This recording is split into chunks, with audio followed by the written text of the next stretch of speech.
তো নমস্কার বন্ধুরা, আশা করি সবাই ভালো আছেন। তো বন্ধুরা, এখন আমি যে বিষয়টা নিয়ে কথা বলবো সেটা ডেফিনেটলি সাকিব খানের তিনটে ছবি নিয়ে কথা বলবো। তার লাস্ট যে প্রিভিয়াস যে তিনটে ছবি রিলিজ করেছে, একটা হচ্ছে প্রিয়তমা, একটা হচ্ছে রাজকুমার, আর একটা হচ্ছে তুফান।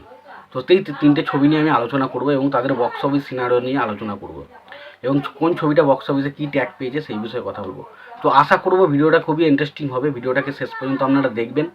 আর চ্যানেলটায় নতুন হয়ে থাকলে অবশ্যই চ্যানেলটি সাবস্ক্রাইব করে নিয়ে পাশে বেল আইকনটা অবশ্যই প্রেস করে দেবেন। তো প্রথমে যদি প্রিয়তমা ছবির কথা ছিল, প্রিয়তমা ছবিটাতে আমরা সাকিব খান এবং রিধিকা পালকে দেখতে পাই।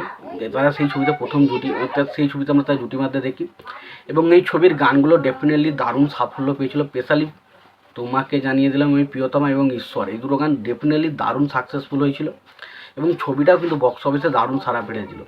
এবার যদি আমি ছবিটার বাজেটের কথা বলি, ছবিটার বাজেট ছিল কিন্তু 2 কোটি টাকা এবং ছবিটা বক্স অফিস থেকে আয় করেছিল 42 কোটি টাকা। 2 কোটি টাকার ছবি, তার বক্স অফিসের বাজেট আয় হচ্ছে 42 কোটি টাকা, মানে বোঝা যাচ্ছে ছবিটা কী পরিমাণ কালেকশন করেছিল।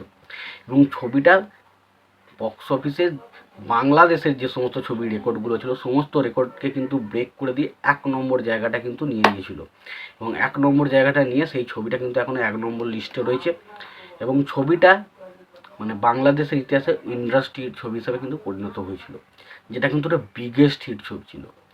কি বললাম, ছবিটার বাজেট ছিল 2 কোটি কিন্তু কালেকশন করেছিল 42 কোটি এবং বাংলাদেশের যে সমস্ত ছবিগুলোর বক্স অফিস ছিল তার তুলনায় সবথেকে সেরা বক্স অফিস করা ছবি কিন্তু সেটাই হয়েছিল এবং ছবিটা যে ট্যাগটা পেয়েছিল সেটা হচ্ছে ইন্ডাস্ট্রি হিট। দ্বিতীয় যে ছবিটা নিয়ে কথা বলবো সেটা হচ্ছে রাজকুমার ছবি।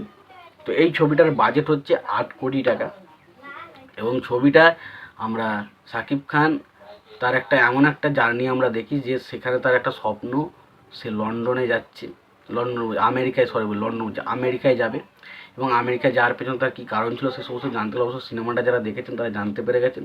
সিনেমাটা বেশ ভালো একটা সিনেমা হয়েছে, প্রিভিয়াস সাকিব খানের যে ধরনের ছবিগুলো করে তার থেকে অনেকটা বেটার ছবি কিন্তু এটা ছিল এবং ছবিটার বাজেট ছিল 8 কোটি টাকা এবং ছবিটা বক্স অফিস থেকে কালেকশন করেছিল 26 কোটি টাকা।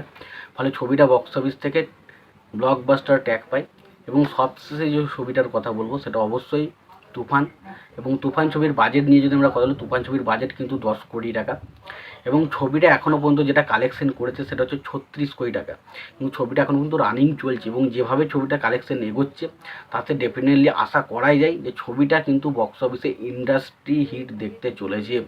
কারণ প্রিয়তমার ছবির রেকর্ডকে ব্রেক করতে চলেছে, এটা 100% দেওয়া যায় এবং ছবিটার কালেকশন অলরেডি 36 কোটি প্লাস কালেকশন কিন্তু হয়ে গেছে এবং ছবিটা অলরেডি টপ 5 যে বাংলাদেশের বক্স অফিস লিস্ট রয়েছে সেখানে কিন্তু অলরেডি ঢুকে পড়েছে। এটা ডেফিনেটলি একটা বিশাল কিন্তু সুখবর। এবার দেখুন, এই ছবিটা বিশাল কিছু একটা কালেকশন করেছে এবং যদি আমি এবার কথা বলি তো অবশ্যই এই ছবিটা দেখা যাক শেষ পর্যন্ত কী কালেকশন করে। তো এই ছিল এই ছবিগুলোর বক্স অফিস কালেকশনের সিনারিও, তো আপডেট। তো এই বিষয় নিয়ে তোমাদের কী মতামত অবশ্যই জানিও। তোমাদের যদি ভিডিওটি পছন্দ হয়ে থাকে অবশ্যই লাইক কমেন্ট শেয়ার করে দিও। চ্যানেলটা নতুন হয়ে থাকলে অবশ্যই চ্যানেল সাবস্ক্রাইব করে নিই, পাশে বেল আইকনটা অবশ্যই প্রেস করে দিও। ভালো থেকো, সুস্থ থেকো, দেখা হচ্ছে পরের ভিডিওতে।